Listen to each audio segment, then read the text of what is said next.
दोस्तों आज की इस वीडियो में हम डिस्कस करने वाले हैं जीपीटी और एमबीआर एरर के बारे में।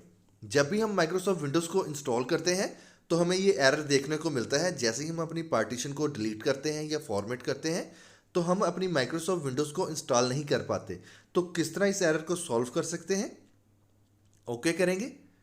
ओके करने के बाद सिंपल सा आपने काम करना है, शिफ्ट प्लस F10 ये प्रेस करेंगे तो डॉस कमांड हमारे पास अपीयर होगी और इस ब्लैक विंडो में हमने टाइप करना है डिस्क पार्ट और इंटर प्रेस कर देंगे। तो जैसे ही इंटर प्रेस करेंगे इसके बाद हमने टाइप करना है लिस्ट डिस्क। तो जैसे लिस्ट डिस्क यहाँ पर टाइप कर लेंगे, यहाँ पर हमने फाइंड करनी है सेकंड नंबर पर जो हमारे पास हमारी ड्राइव है, अनलोकेटेड ड्राइव। जैसा कि हम बॉटम में इसको देख सकते हैं तो इसको हमने सिलेक्ट करना है। तो यहाँ पर टाइप करेंगे सिलेक्ट डिस्क 1। तो जैसे सिलेक्ट डिस्क 1 यहाँ पर टाइप कर लेंगे, इंटर प्रेस कर देंगे। तो जैसे ही हम इंटर प्रेस करेंगे तो ये ड्राइव जो है सिलेक्ट हो जाएगी। इसको अब हमने सिंपल सा एक प्रोसेस करना है, यहाँ पर इसको क्लीन करना है। तो क्लीन टाइप करके इंटर प्रेस करेंगे।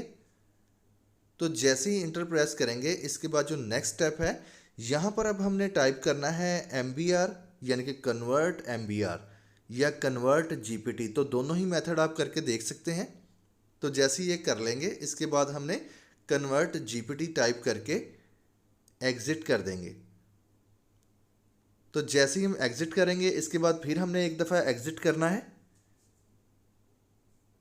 तो ये ब्लैक विंडो यहाँ से डिसअपीयर हो जाएगी।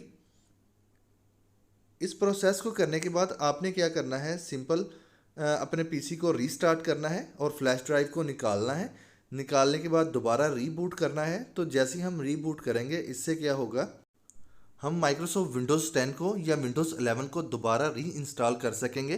तमाम इन्फॉर्मेशन जो है वो अपडेट हो जाएगी।